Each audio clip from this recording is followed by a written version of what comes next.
Okay, before we get started, I want to thank once again the Miami Culinary Institute and Chef John Richards for helping us out and preparing all these meals. He's had his staff working very hard to put all this together, so if you could give him a round of applause. Thank you very much. I'm going to present myself. My name is Daniel Stape. I'm the Wellness Director for those of you who don't know me. I'm located right next to the bookstore, room 2103, and we're in the process of expanding. So if you want more information about that, I could give you some more information at the end. Also in the presentation, we're going to have Elida Medero. She's a health and wellness professor, also a nutrition professor. She'll be presenting also. BC's going to be answering some questions. She's our nutrition professor and also a registered dietitian, backed by popular demand. Last time, everybody loved the type of answers that she was providing for your wonderful questions. And we also have Sanda. Sanda is a native from Italy. She also practices yoga and teaches yoga and is a health coach. And she has a wonderful recipe that she's going to share with all of you that includes vegetables. So let's go ahead and get started. In today's presentation, we're going to answer a couple questions. Vegetables. Why do we need to eat vegetables? We're also going to answer how many vegetables do we need to eat? How many vegetables need to be included in our diet? How can we prepare these vegetables in a tasty manner? So we'll talk about that a little bit. So why do we need to eat vegetables? First of all, we all know it's nutritious, it's delicious. How many of you don't like vegetables or the taste of vegetables at all? So maybe when we leave here today, you'll leave with something that you can use in order to include more vegetables in your diet. They're also very nutrient dense. That means they're filled with nutrients, for example, vitamins and minerals. They're low-calorie foods, so they'll help you maintain your weight. A good source of fiber, so it'll help you keep you regular. And it contributes to the feeling of fullness without excess calories. Most people are not going to sit and eat a whole mountain of vegetables like you would with maybe if you had some donuts in front of you or cookies, right? It also helps lower the risk of cardiovascular disease, blood pressure, cancer, and improves gastrointestinal health. It keeps your eyes healthy. For example, we know carrots are filled with vitamin A, and I provided a sheet for you that you can see all the vitamins and minerals that vegetables are loaded with. So let's talk about some sources of vegetables. So there's a wide variety of vegetables that you can include in your diet. You see everything from artichokes to different types of squash, and we know that different ones provide different vitamins and minerals. I'm not going to go into detail because I provided you with the sheet that it gives you all that information, which ones have more vitamin A versus other vitamins in the vegetables.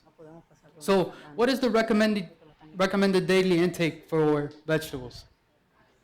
It'll be about a cup. A serving will be about a cup. Now, let's look at this plate that I have right here. This is, if you look at the red is what would the red be? Meat and protein. Most of your plates, or not you, the average American plate looks like this. It's mostly meat, and then you have some grains and some starchy vegetables, potatoes or rice. So we have it all upside down. It should look like this, basically. You see the green? That should be our vegetables. And non-starchy vegetables, so for example, including more of the broccoli. So basically half of your plate should be vegetables. And that's what I'm showing right here. And we want to include vegetables that are non-starchy. So for example, asparagus, peppers versus potato. The potato, we would include them with the grains. And then the meats should only be basically a third of or a fourth of your plate. And here's another example of how much vegetables we should include in your diet. You probably can't see it very well here, but basically, women, it could range depending on your physical activity level, anywhere from 2.5 to 3 cups of vegetables, and men, it could be anywhere from 3.5 to 4 cups. Now, we talk about a cup. How can we determine what a cup is? You know about the size of a baseball? That would be considered about 1 cup of vegetables. Or if you put your fist up, if everybody puts their fist up, that's about a cup of vegetables. So some examples, 12 baby carrots. That would be about a cup. 1 medium potato will be about a cup. 10 broccoli florets will be about a cup. 1 large sweet potato will be about a cup. Or 1 large ear of corn would be about a cup of vegetables. Okay, basically, when we're talking about glycemic index, that's basically a score that's given to specific foods based on, if you look at the chart up here, how it raises your blood glucose level. Certain foods, for example, starchy foods, a potato, will elevate your blood glucose level and keep it elevated for a longer period of time versus other foods, like, for example, asparagus. We don't want to keep that blood sugar level elevated because then that causes what to work harder in our bodies? Our pancreas. Pancreas releases insulin to lower that blood glucose level. So that's why if we consume foods that are high in the glycemic index, it could be dangerous or hurt our vital organs, basically. Consuming foods that are low in the glycemic index can be beneficial. It could lower the risk of developing cardiovascular disease, some cancers, certain eye diseases, improve your skin. Also, when we consume vegetables, they're not high in cholesterol. So it can help improve our good cholesterol, which is HDL, and lower our bad cholesterol. These are examples of foods that are high or low in your glycemic index. So you see asparagus, you have broccoli, cabbage, cucumber. All of these are low in the glycemic index. In the juice that Professor Madero is going to show you, she's going to use some of these. Medium glycemic index foods could be anything from beets all the way to pumpkin. And then some that are high are carrots, corn, potato, squash, sweet potato, and also yam. Now, let's talk about different cooking methods. Those of you who consume vegetables, how do you prepare them? Do you eat them raw? What way do you prepare them? Saute. When you saute, you use a little bit of oil. We talked about fats last time. What type of oils do you use? Olive oil. Olive oil will be a little bit better. And canola oil. You don't want to use those oils that are higher in saturated fats.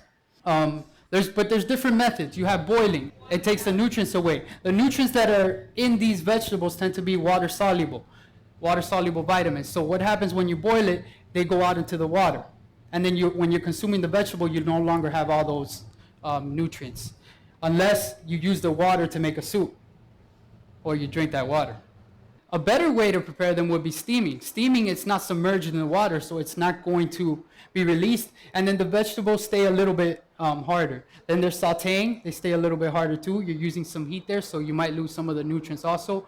Roasting, grilling, braising is basically a combination of boiling and steaming. You don't submerge them completely in the water. It's only half. You have stir fry, and then you also have baking. But then there's also other methods of consuming them. Raw, some people like to consume them raw. You can mix them with fruits to add a little bit more flavor to them. You can also make a healthy dip. Some people make a cucumber dip, or you can make an avocado dip. And you can also drink them. And now we're going to talk about juicing. Professor Madero is going to basically talk about juicing. Good afternoon. How are you all doing? Good. Basically, I'm talking about juicing the vegetables because a lot of people do not like vegetables. Okay, when you ask some of the Hispanic people, you will say, okay, do you eat vegetables? Yes. I eat yuca, potato, white rice, malanga. Okay, those are not the vegetables we're talking about. Okay, all of those are high in starch. All of those, when they get into your bloodstream, are going to shoot up the sugar levels, and there you have the pancreas working again. That's why we have such a high number of individuals that suffer from diabetes type 2, including adolescents and children. So basically, when we're talking about consuming vegetables, the best way is to eat the vegetable because you're going to get the fiber and you're going to get all of the nutrients. But a lot of people are against that.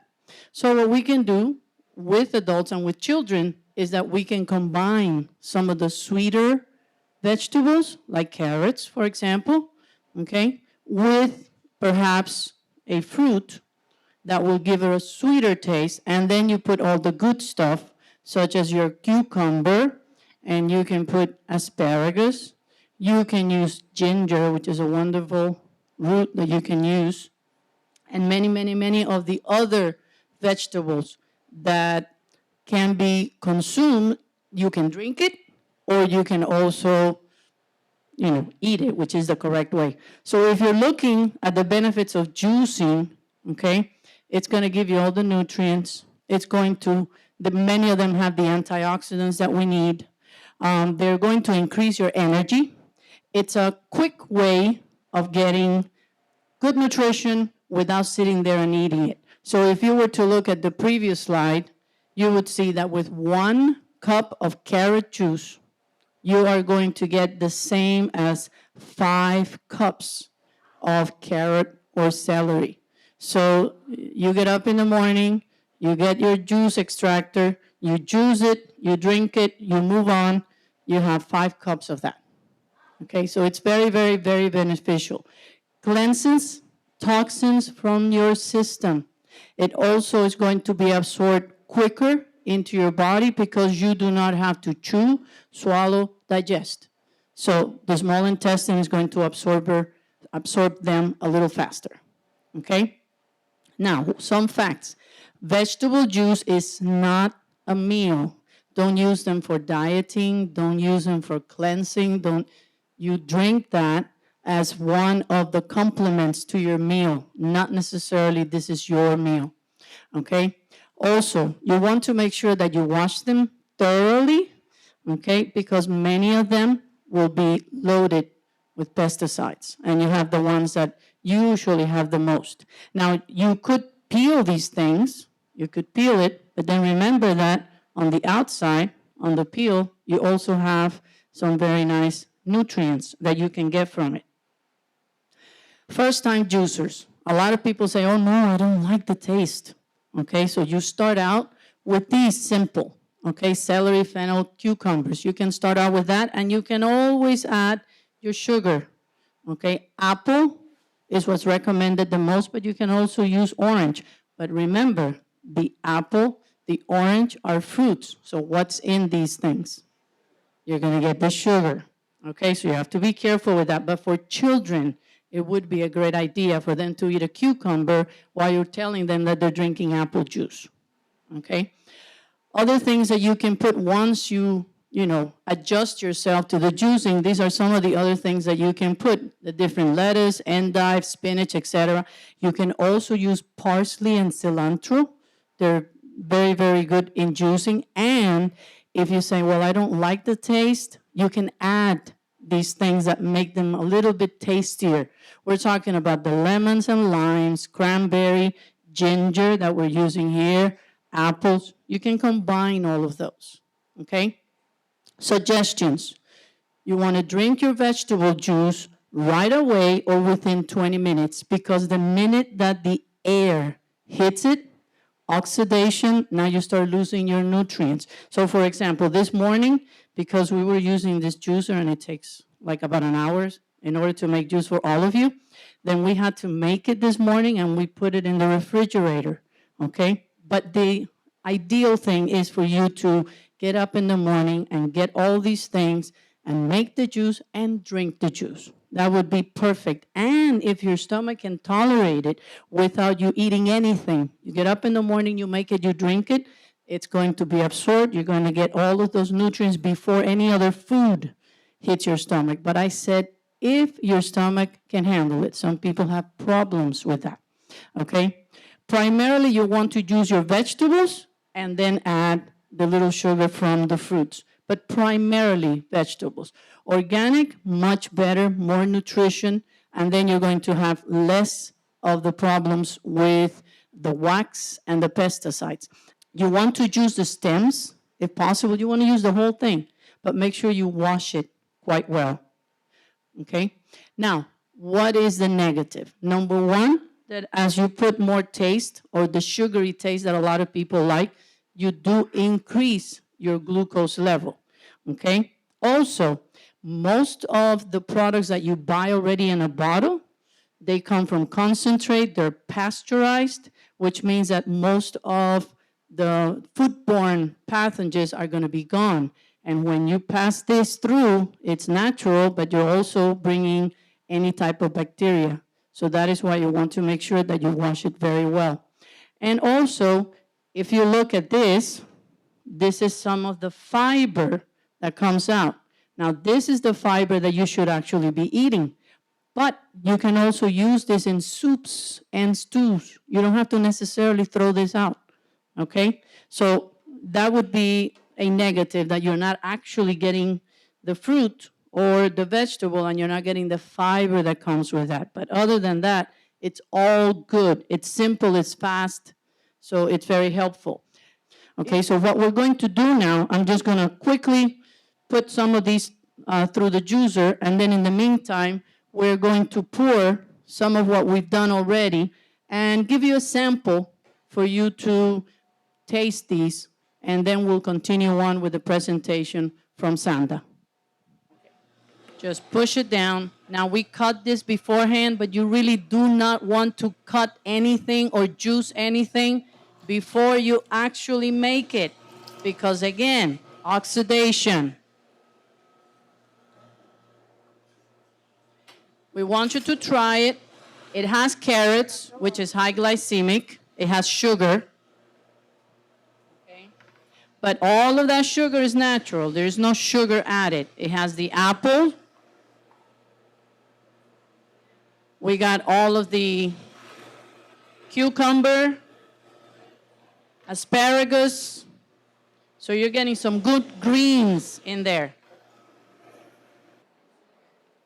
Now remember, when you do first time juicing, it's not the same as a fruit juice. So it's like, this is something that you learned. It's a learned taste, an acquired taste. Little by little, you get used to it, and then you can put more of the green herbs that also have all kinds of nutrients. So we're going to continue on with Sanda's presentation, and in the meantime, I'll keep on juicing. Okay, everybody, good morning. Can you hear me? No? Yes? Okay. We are what we eat. Do you agree with me? Yes. Now, healthy mind in a healthy body. I combine yoga, a little bit of yoga before we eat, because how we eat is very important as well. It's not just what we eat, it's how we do that. You see, we live in a generation whereby everything is fast, fast, fast, fast, fast. And we work, and then we have a break, and during the break we call our family, we call friends, we watch TV, we do too many things, too many activities, and we lose focus on what we're really doing. So if we are what we eat, at least I feel that we deserve to give some attention what we are eating and how we are eating, meaning we need to slow down. So if you are at work and you have your lunch, you have your lunch time, what you could do is something very simple. If you want to do it just for a moment, please, can you get up a moment? Get up, get up, get up, get up. Yes? And now we're going to do a very deep breathing. And relax 3 times.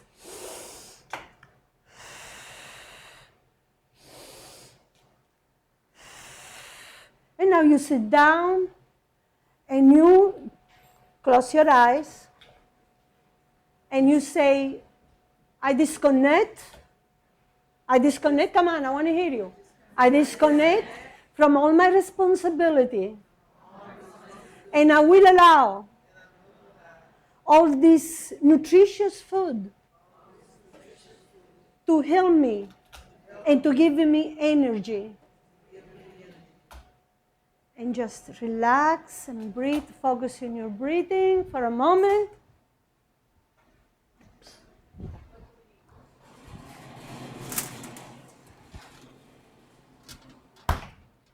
And now you're going to be getting ready to eat.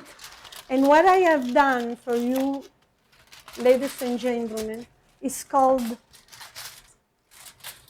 melanzane al forno, which are eggplant, roasted eggplant. It's very simple to make. It's extremely healthy. And the thing that we do with this is just, when you buy the eggplants, I have prepared for 4 people. You need at least 2 eggplants, you wash them very carefully, and you take off the green portion that's on top of it, and then with a knife you just make some slits around the eggplant. You wrap them in aluminum foil, and you put it into the oven, 350 degrees for an hour. So you'll be like, you can forget about that. 1 hour, yes. Then you pinch with toothpick to make sure that it goes inside, and if that happens, it means it's done. Then you open up and you put it in a drainer, you let it cool off, and then is when we really start the preparation. What we put is garlic, parsley, olive oil, salt, pepper, and the balsamic vinegar. And if you have it, olives, you just slice some olives, it tastes exceptionally good. It's excellent for your health. And once you do that, you mix all this with, you cut the eggplants and you add all these ingredients, you mix it, and you put it inside the refrigerator for a few hours. So when you do that, then you're ready to serve it. And what we're going to do now, I'm going to show to you how we're going to serve it, and you're going to actually taste it. So to taste your food and to eat very slowly is very important, because let's face it, you can eat in 5 minutes, you can eat an entire dish. So why we have to do all other activities while we eat? We shouldn't do that. We should focus and taste, for real taste, what we eat, if you really want to get all the nutrients in your body. If you want to know more about me, you can check out my webpage. It's yogaandspice.com. Yeah, so I do not recommend store-bought juice like the naked juice or Dwadwala. Don't buy those.